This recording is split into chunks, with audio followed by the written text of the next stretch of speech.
Bihar board matric class के सभी students को आज के इस साइंस के वीडियो में बहुत बहुत स्वागत है। मैथ फिजिक्स का ऑब्जेक्टिव क्वेश्चंस लेकर आया हूं आपके लिए। लाइट चैप्टर से लगभग 30 क्वेश्चंस का एक कलेक्शन है। इस वीडियो को अंत तक जरूर देखने का कोशिश करिएगा, क्योंकि मैं वीडियो को बताते समझाते सब कुछ ले चल रहा हूँ। कहीं कहीं पर पॉइंट्स नोटिस भी करा रहा हूँ।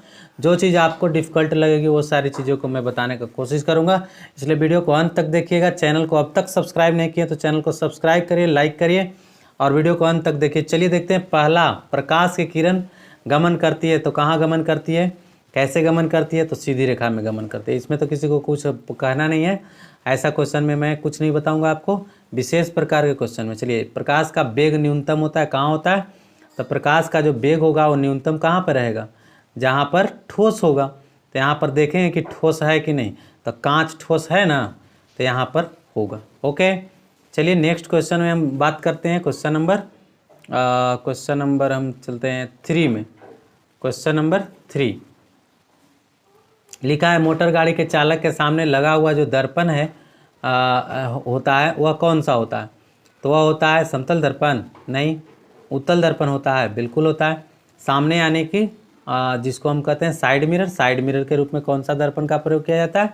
तो साइड मिरर के रूप में हमेशा उत्तल दर्पण का प्रयोग किया जाता है। तो ये हमारा उत्तल दर्पण सही हो जाएगा। ठीक है, क्यों होता है बॉस? इसके लिए मैं आपको बता दूं कि ये हमारा हो गया उत्तल दर्पण। और उत्तल दर्पण चूँकि सभी प्रकार के प्रतिबिंब को छोटा बनाता है, सभी प्रकार के प्रतिबिंब को फोकस और ध्रुव के बीच में ही रखता है, क्लोज। ठीक है, उस मिरर पर जा करके देखिए, पढ़िए कि जो इमेज है वो बिल्कुल क्लोजर है। क्लोजर है मतलब बहुत नज़दीक है। तो जब तक मिरर का इमेज जो है क्लोजर नहीं दिखेगी तब तक आप वस्तु को देखेंगे कैसे, इसलिए क्लोज होता है। चलिए, हो गया। तो मोटर गाड़ी के चालक के सामने लगा हुआ रहता है कौन सा? तो उत्तल दर्पण लगा रहता है। नेक्स्ट, मोटर कार के हेडलाइट में किसका प्रयोग किया जाता है? तो हेडलाइट के रूप में हमेशा बॉस लगा रहेगा अवतल दर्पण का प्रयोग होगा। क्यों होगा? क्योंकि जो हेडलाइट है ना, हेडलाइट से जो प्रकाश की किरण निकलेगी वो दूर तक जाना है, तब तो देखेगा रोड। और जब तक रोड को दूर तक नहीं देखेगा तब तक गाड़ी ड्राइव कैसे कर पाएगा? क्लियर है? हम लोग भी अपने गाड़ी में जो लगाए रखते हैं आगे का हेडलाइट, और उसमें फोकसित करता है एक दूरी तक, तभी हम गाड़ी को ड्राइव कर पाते हैं, अन्यथा गाड़ी ड्राइव नहीं हो पाएगी। तो क्वेश्चन नंबर अभी हम 4 देखे थे। 4 के बाद अभी क्वेश्चन नंबर 5 नहीं है। प्रकाश की किरणों का पथ दर्शाने वाला चित्र को क्या कहते हैं? तो इसको कहते हैं किरण आरेख कहते हैं। ठीक है, क्या कहते हैं? किरण आरेख कहते हैं। प्रकाश की किरणें का पथ दर्शाने वाले चित्र को क्या कहा जाता है? तो किरण आरेख कहा जाता है। ओके, अब इसके बाद आइए कि 2D क्षमता वाले लेंस का फोकसांतर क्या होगा? अब क्षमता दिया हुआ है 2D फोकसांतर है तो लेंस का क्षमता क्या होगा? 2D क्षमता है तो लेंस का फोकसांतर क्या होगा?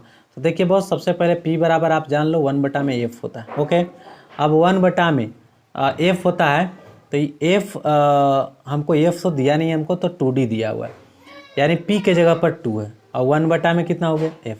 कितना हो गया फाइनली? 2F। 2F बराबर कितना हो गया? 1। तो F बराबर कितना हो गया? 1/F। अब इसको क्या करो कि 100 से गुना कर दो। F का मतलब क्या? F का मतलब हो गया आपको यहाँ पर 2, तो यहाँ पर 2 है और गुने यहाँ पर हुआ 100। अब यहाँ से कटेगा तो कितना हो गया? 50। तो 50 सेंटीमीटर जो हो गया आपका आंसर हो गया फाइनली। ठीक है, फिर से आपको नहीं समझ में आया होगा तो फिर से देखिए। P बराबर कितना होता है? 1/F। P के जगह पर कितना रखेंगे? 2। 1 के जगह 1, F के जगह F, क्रॉस गुना हुआ कितना हो गया? 2F। चलिए, तो 2F हुआ। 2F बराबर कितना? 1। F बराबर कितना? 1/2। 1/2 में 100 से गुना कर दीजिए। क्यों 100 से गुना? सेंटीमीटर में लाने के लिए, चूँकि 1/2 जो है मीटर में है, तो ये हो गया 50। 50 कितना हो गया? 50 सेंटीमीटर। फाइनल है। तो आपको अब आ गया वो बात समझ में। तो इसके बाद अब 9 नंबर क्वेश्चन देखिए, लेंस का। अच्छा, उत्तल लेंस में जो फोकस होता है वो प्लस में होता है। ये भी बात है कि उत्तल लेंस की जो फोकस है वो प्लस में होता है। ओके, अब हमें क्या करना चाहिए कि क्षमता पूछी जा रही है, F बराबर इतना है, इसमें क्या करेंगे हम? 100 से भाग। 50 दूनी कितना हो गया? 100। 1 कितना आ गया? 2। तो F बराबर हमने निकाल के रखा 1/2 मीटर में हो गया। अब P बराबर सूत्र क्या होता है? तो 1/F। अब भाई 1/2, तो ये 2 कहाँ गया ऊपर, तो कितना हो गया 2D हुआ ना 2। जैसा कि आपने देखा 2D आपको मिला 2D, ठीक है। तो 2D क्या हुआ, 2D जो आपको बता रहा है वो एक लेंस की क्षमता है। अच्छा, हमने ये भी बताया कि उत्तल लेंस जब बात कर रहा है तो उत्तल लेंस की फोकस दूरी जो होती है वो पॉजिटिव माना जाता है। क्यों माना जाता है सो मैं दिखाता हूँ। ये रहा है आपका उत्तल लेंस, यहाँ होगा फोकस। अब जो फोकस है यहाँ P से हम मापेंगे दूरी, तो ये क्या हो जाता, आपतित किरण की दिशा में मापी गई दूरी को पॉजिटिव रखा जाता है। तो ये आपतित किरण की दिशा ही तो है, इधर से ही तो प्रकाश की किरण आती है, और यहाँ से हम इधर की ओर नाप ही रहे हैं तो प्लस में तो होगा ना। तो इसलिए उत्तल लेंस में जो क्षमता मापी जाएगी वो प्लस में, और अवतल लेंस की क्षमता जो मापी जाएगी वो माइनस में। ठीक है, चलिए नेक्स्ट क्वेश्चन पर विचार करेंगे। प्रकाश के किरणों के समूह को क्या कहते हैं, तो ये याद रखना बॉस, किरण पुंज कहा जाता है। इसमें ऐसे करके दिखाया जाता है, ये देखिए किरण है, और बहुत सारे किरण अगर एक साथ समूह में है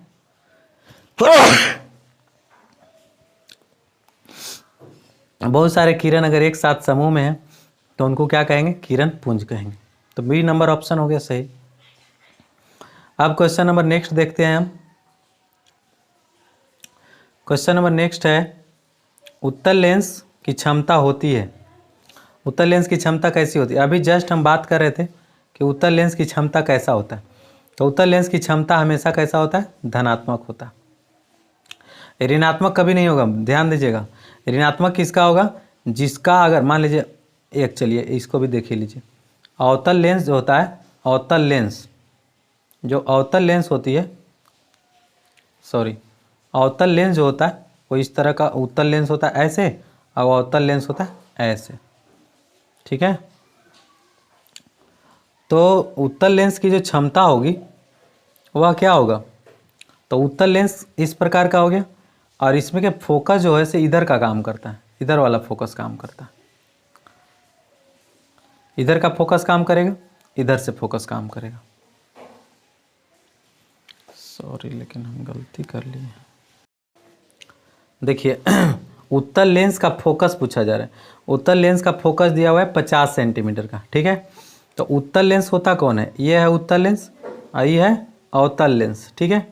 ये मुख्य अक्ष हो गया, फोकस इधर, इधर भी फोकस होता है, दो को फोकस पता होगा लेंस में होता है। तो उत्तल अवतल जो लेंस है ये वाला लेंस अवतल लेंस हो गया, ठीक है, और ये लेंस उत्तल लेंस हो गया। आपको पता होना चाहिए कि जो उत्तल लेंस होता है वो ज़्यादा ही उपयोगी होता है इसमें लेंस के रूप में ना, सबसे ज़्यादा प्रतिबिंब, मतलब एक तरह से कहिए कि जो आप दर्पण में पढ़े हैं अवतल दर्पण, दर्पण में जो आप अवतल दर्पण पढ़े हैं सेम प्रकृति जो है लेंस की होती है, सेम जो है उत्तल लेंस की प्रकृति होती है। तो जो ये उत्तल लेंस है ना ये वाला, ये इसी की तरह भांति काम करेगा। तो इसका फोकस इधर की ओर रहता है, दर्पण है, इसका फोकस मेन इधर की ओर होता है, जैसे प्रकाश की किरण यहाँ से आती है और ऐसे होकर के जाती है, ठीक है। फिर से देख लीजिए एक बार, प्रकाश की किरण क्या होती है, प्रकाश की किरण ऐसे करके ये हो गया आपका, ये हो गया उत्तल लेंस, अब प्रकाश की किरण यहाँ से ऐसे आएगी और ऐसे जाएगी, तो फोकस क्या हुआ, यहाँ इस पोजीशन पर हो रहा है ना। तो इसलिए हम क्या कहते हैं कि उत्तल लेंस का जो फोकस होता है वह क्या होता है, प्लस में होता है, वहीं अवतल लेंस का होता है वो माइनस में होता है। वो कैसे से दिखाता हूँ, ये हो गया हमारा अवतल लेंस, ठीक है। अवतल लेंस ऐसे करके आप खींचेंगे, यहाँ से प्रकाश की किरण जाएगी और यहाँ से निकल जाएगी ऊपर, लेकिन हम इसको क्या दिखाते हैं कि यह किरण यहाँ से आ रही है, तो ये क्या है, फोकस। तो फोकस हम यहाँ से प्रकाशीय केंद्र से इधर की ओर नापेंगे, तो क्या हो गया, निगेटिव। चिन्ह परिपाटी आपको बताया जा चुका है, वैसे अगर आपको नई जानकारी है तो मैं फिर से चिन्ह परिपाटी का जानकारी दे देता हूँ। आपतित किरण ये दिशा है जो आपतित किरण का है, तो हमेशा इधर की ओर अगर दूरी मापा जाएगा इस साइड में, तो ऐसे में प्लस की दूरी होती है, और अगर इसके विपरीत मापा जाएगा, जैसे हमको यहाँ मापना पड़ रहा है उल्टा, तो ये क्या हो गया, माइनस में। चलिए ब्रीफ में ही बात करेंगे, ऑब्जेक्टिव क्वेश्चन बता रहे हैं। तो फोकसांतर कितना हो गया, F बराबर 50। अब बॉस ये बताना है कि 50 सेंटीमीटर तो हो गई, ओके। तो 50 सेंटीमीटर ये है, तो ये तो फोकस है ना, और सेंटीमीटर में है, तो इसको पहले 100 से भाग दे दो भाई। तो 50 दूनी कितना हो गया, 100, 1/2। तो P बराबर सूत्र क्या होता है, 1/F। अच्छा एक चीज़ और देख लो कि उत्तल लेंस की बात कर रहा है तो प्लस में ही रहेगा फोकस। ओके, अब क्या, तो 1/2, ये 2 कहाँ जाएगा ऊपर, तो 2 × 1 = 2, तो 2D क्या हो गया, 2D यहाँ पर क्षमता आ गई, किसका, उत्तल लेंस की क्षमता। ठीक है, और एक ऐसा होगा प्लस में, क्यों हुआ सो बता दिया हूँ आपको। चलिए ओके, अब यहाँ पर देखिए प्रकाश के किरणों के समूह को क्या कहते हैं, तो किरण पुंज कहते हैं। दर्शाने के लिए ऐसे दर्शाया हुआ होता है, बुक्स में भी आप देखे होंगे इस तरह से, ये किरण पुंज है, इसको अभिसारी किरण पुंज कहते हैं। ठीक है, तो ये एक एक जो यूनिट दिख रहा है, या जो एक एक यूनिट है, एक एक यूनिट ये सब किरण पुंज है, किरण है, सॉरी किरण है, लेकिन जो एक ही साथ ही पूरा आ रहा है ये क्या है, किरण पुंज। सबको एक साथ हम किरण पुंज कर। ओके, अब हम चलते हैं question number next. Question number next देखिए कैसे होता है। हाँ, क्वेश्चन नंबर नेक्स्ट दे रहा है उत्तल लेंस की क्षमता होती है, उत्तल लेंस की क्षमता कैसी होती है, तो जो उत्तल लेंस का क्षमता होता है वह कैसा रहेगा। तो देखिए भाई, अभी जस्ट हम बता रहे थे कि चूंकि उत्तल लेंस जो है वो ऐसे होता है, ठीक है, और इसकी फोकस हमेशा इधर वाला यूजफुल है, होता तो इधर भी फोकस है, लेकिन ये फोकस हम यूज में नहीं लाते हैं, या इसकी इंपॉर्टेंस नहीं है, या ये कह लीजिए कि अपवर्तन के बाद प्रकाश की किरणें इससे होके जाती है, इससे नहीं। सबसे परफेक्ट आंसर यही होगा कि प्रकाश की किरणें जब आती है समांतर तो अपवर्तन के बाद इस फोकस से होकर जाती है, न कि इससे होकर जाती है।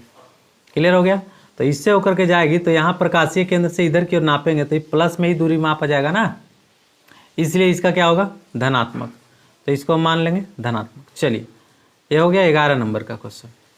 नेक्स्ट क्वेश्चन की हम बात करते हैं, तो आइए, अवतल लेंस की क्षमता होती है। अब सोच करके देखिए, अभी हम बात किया कि अवतल लेंस ऐसे होता है, ठीक है, अब इसमें मुख्य अक्ष ये वाला हो गया। अब प्रकाश की किरण यहाँ से आएगी समांतर, इधर से निकल जाएगी, और इसको क्या दिखाया जाएगा कि यहाँ से किरण आ रही है। जैसा कि आपको अगर पता होगा, किरण आरेख आप खींचे होंगे तो पता भी होगा, तो इस फोकस का यहाँ पर यूज होता है, इधर नहीं होता है। यानी एक तरह से कहिए कि अपवर्तित प्रकाश की किरण इस फोकस से प्रकाशित है, ना कि इस फोकस से इसको कोई लेना देना, इस फोकस से ही ये मतलब, इस फोकस से इसको कोई मतलब नहीं। तो ये फोकस तो उल्टा साइड पड़ रहा है ना, आपतित किरण की दिशा इधर है और हमको नापना इधर पड़ेगा, तो प्रकाशीय केंद्र ओ से जब हम दूरी मापेंगे तो क्या हो जाएगा, निगेटिव। इसलिए अवतल लेंस की जो क्षमता होती है वो क्या होती है, ऋणात्मक होती है। ओके फाइन, तो अब हम क्वेश्चन नंबर नेक्स्ट पर हम चलते हैं। क्वेश्चन नंबर, ये तो लगता है, हाँ, उत्तल लेंस को क्या कहते हैं, उत्तल लेंस को क्या कहते हैं, तो उत्तल लेंस की जो बात है कि उत्तल लेंस को क्या कहते हैं, तो इसको बहुत कुछ कह सकते हैं उत्तल लेंस को। तो उत्तल लेंस को ऐसे तो कहा तो जाता है अभिसारी लेंस, लेकिन क्यों कहा जाता है इसको हम बताते हैं। देखिए, उत्तल लेंस को अभिसारी लेंस इसलिए कहा जाता है बॉस कि इसमें जब हम किरण आरेख खींचते हैं ना, जब प्रकाश की किरणों को देखिए, प्रत्येक समांतर किरण जाएगा अपवर्तन के बाद एक बिंदु से होकर गुजरेगा, ऐसे समझ गए, इस तरीके से प्रकाश की किरण, प्रत्येक किरणें आएगी, सभी समांतर किरणें आएंगी और फोकस से होकर गुजरेगी, एक ही बिंदु पर आकर के आपतित होगी, इसलिए इसको कहा गया अभिसारी। वहीं अवतल लेंस की अगर हम बात करें तो जो अवतल लेंस होता है उसमें प्रकाश की किरणें क्या होगी, यहाँ से आया किरण इधर भागा, यहाँ से किरण आया समांतर इधर भागा, आया किरण इधर भागा, तो प्रकाश की प्रत्येक समांतर किरणें जो आ रही है वो यहाँ से ही फैल जा रही है। तो इसलिए मानते हैं हम, क्या मानते हैं कि क्या है, उत्तल लेंस जो है से अभिसारी लेंस है और अवतल लेंस जो है से अपसारी लेंस। चलिए नेक्स्ट क्वेश्चन पर हम विचार करते हैं।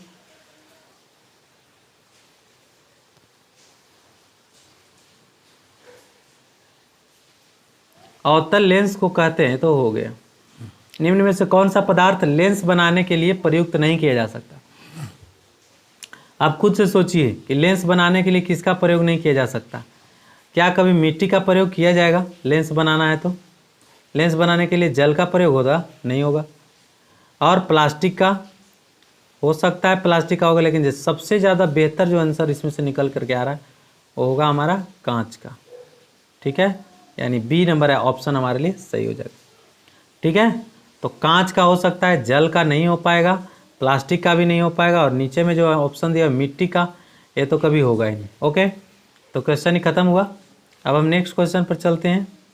आइए, कहते हैं कि किस दर्पण से हमेशा वस्तु से छोटा प्रतिबिंब बनता है। देखिए, दर्पण की बात कर रहा है। देखिए, लेंस और दर्पण ये दोनों ही बड़े अलग चीज़ होते हैं, विचित्र हैं। दोनों के गुणों में बड़ी फर्क है।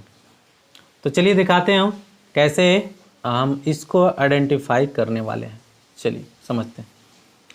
तो दर्पण में छोटा प्रतिबिंब की बात अगर करें तो एक है हमारे पास उत्तल लेंस और एक होता है हमारे पास अवतल लेंस। इस तरह से अवतल लेंस।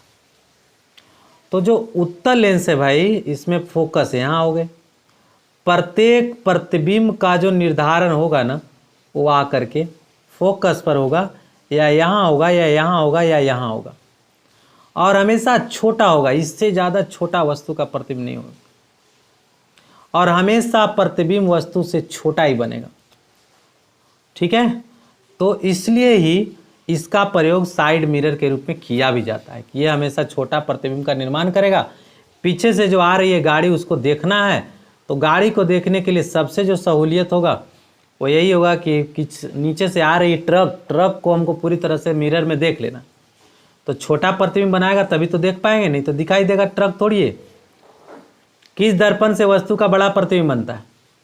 अब बड़ा प्रतिबिंब बनाने वाला दर्पण कौन है? तो देखिए, ये कमाल अवतल दर्पण का है, और लेंस में उत्तल लेंस का जस्ट अपोजिट होता है। लेंस में ये वाला लेंस आप जानते होंगे, इस लेंस को हम क्या कहते हैं? उत्तल लेंस कहते हैं। ठीक है, इस लेंस का निर्माण ऐसे करके होता है। देखिए ये देखिए, तो ये जो बीच वाला पोर्शन पड़ेगा ना, ये वाला पोर्शन, ये वाला निकाल करके होता है। आप पढ़े होंगे, इस तरीके से हम बताए हैं। सही है, तो ये जो पोर्शन जो बीच में ही निकल करके आया है ना, ये वाला भाग लेंस हुआ, जो कि इस तरह से बनता है। ओके, तो किस दर्पण से वस्तु का बड़ा प्रतिबिंब बनेगा? तो इसका सही आंसर होगा अवतल। अवतल दर्पण द्वारा सबसे बड़ा प्रतिबिंब बनेगा। कब बनेगा? जब वस्तु फोकस पर होगा। फोकस पर होता है तो वस्तु का प्रतिबिंब अनंत पर बनता है। चलिए ठीक है, नेक्स्ट क्वेश्चन की हम बात करते हैं। Question number 18। क्वेश्चन नंबर 18 हमारा है, उसको देखिए, प्रकाश के परावर्तन के कितने नियम होते हैं? इसको तो यार बच्चा भी कोई बता देगा। प्रकाश के परावर्तन के 2 ही नियम होता है। ओके, फिर है प्रकाश की किरण हवा से कांच में प्रवेश करती है तो मुड़ जाती है। किस तरफ मुड़ जाती है? प्रकाश की किरण हवा से कांच में अगर हम बात करें तो माध्यम 2 होते हैं। एक होता है विरल माध्यम, एक होता है सघन माध्यम। तो हवा जो हो गया वह क्या है? विरल माध्यम, और कांच जो हो गया वो हो गया सघन माध्यम। ठीक है, तो देखो भाई, प्रकाश की किरणें यहाँ से ऐसे आएगी, ये हम अभिलंब डाल देंगे। प्रकाश की किरण का डायरेक्ट जो डायरेक्शन है वो ये है, लेकिन जैसे ही यहाँ पर आएगा तो प्रकाश की किरणें इधर की ओर मुड़ जाएगी। तो ये बताइए कौन सा डायरेक्शन होगा? अभिलंब के निकट जाएगा, अभिलंब से दूर नहीं। अभिलंब से दूर कब जाती है? जब यही उल्टा होता ना, कि कांच ऊपर रहता और हवा नीचे, तो उस सेंस में होता है। ओके, तो इसमें हमारा जो परफेक्ट आंसर हुआ अभिलंब के निकट या अभिलंब की ओर आंसर। फिर अगला है क्वेश्चन नंबर 19 के बाद, ये तो हो गया ना, प्रकाश के परावर्तन कितने नियम। चलिए हो गया। क्वेश्चन नंबर नेक्स्ट देखते हैं। कहता है फोटोग्राफी कैमरा का अभिदृश्यक क्या होगा? अभिदृश्यक मतलब जहाँ से हम आँख लगा के देखते हैं, वह किस लेंस का होता है? तो अभिदृश्यक जो होगा वो उत्तल लेंस का होगा। ठीक है, अभिदृश्यक। नेक्स्ट क्वेश्चन होगा 21 नंबर 22 नंबर। चलिए, एक अवतल दर्पण की फोकस दूरी 10 सेंटीमीटर, उसकी वक्रता त्रिज्या क्या होगी? यहाँ पर बात की जा रही दर्पण की कि आर निकालने को कहा जा रहा है। वक्रता त्रिज्या मतलब आर, और आपको क्या दिया हुआ है? एफ कितना है? 10 सेंटीमीटर। तो होता क्या है, एफ बराबर आर बटा 2, यानी जो फोकस होता है वक्रता त्रिज्या का आधी होती है। तो वक्रता त्रिज्या की जब ये आधी होती है तो आधा कर दीजिए, तो हमको वक्रता त्रिज्या देगा तब तो आधा कर लेंगे, लेकिन हमें तो फोकस दिया हुआ है। तो अब आर बराबर सोचिए, तो ये तिरछे गुना हो जाएगा तो क्या हो गया? 2f, यानी आर बराबर क्या हो जाएगा? 2f। आर बराबर क्या हो जाएगा? 2f। आर बराबर क्या हो जाएगा? 2f। अगर आर बराबर हो जाएगा 2f, तो आर बराबर कितना हो गया? 10 गुने 2 यानी 20 centimetre. Okay, final answer 20 centimetre. तो 20 सेंटीमीटर को ठोक दीजिए। क्लियर हो गई। अब नेक्स्ट क्वेश्चन की हम बात करें तो क्वेश्चन नंबर, ये तो हो गई।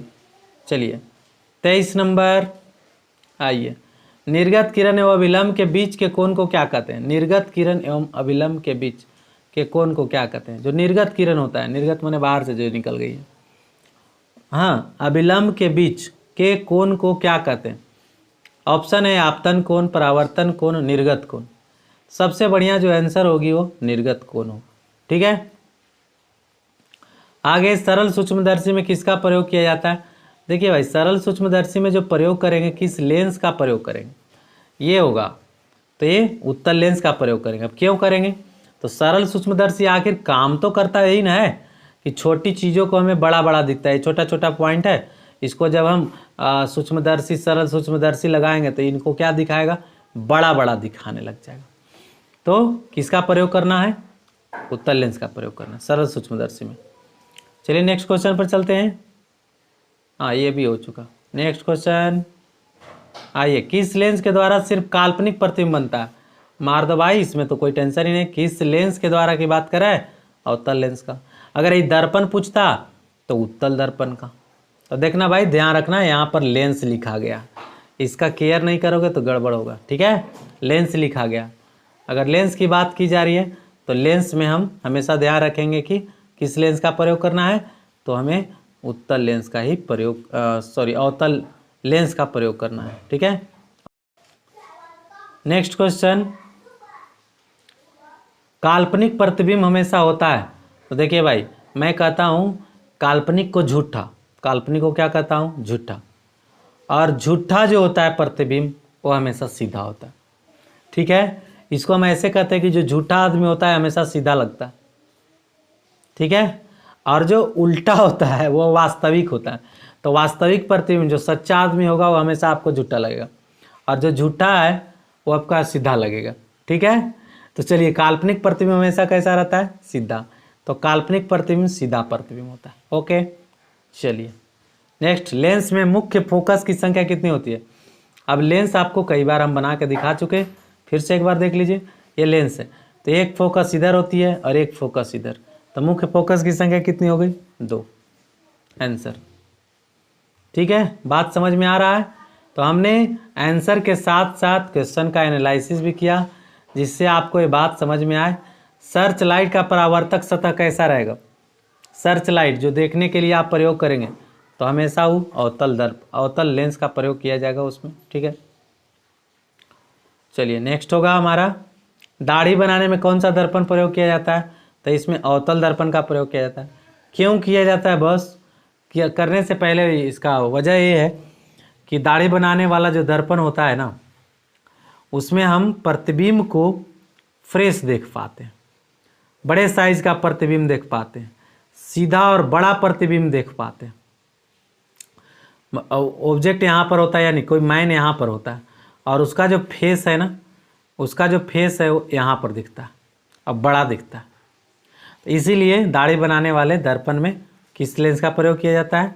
अवतल दर्पण का प्रयोग किया जाता है। ठीक है, इसमें लेंस कभी नहीं पूछा जाएगा। तो ये हमने लगभग 30 क्वेश्चन का आपको क्वेश्चन करके दिया।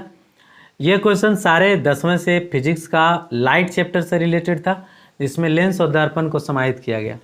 और भी इससे संबंधित क्वेश्चन बहुत सारे बनेंगे, तो इम्पोर्टेंट क्वेश्चन को हमने इंटर करने की कोशिश किया।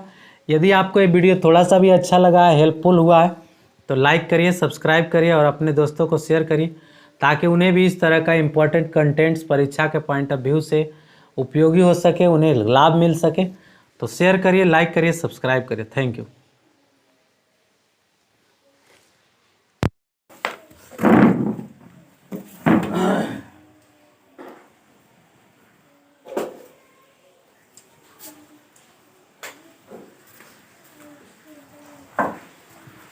चल रहा है।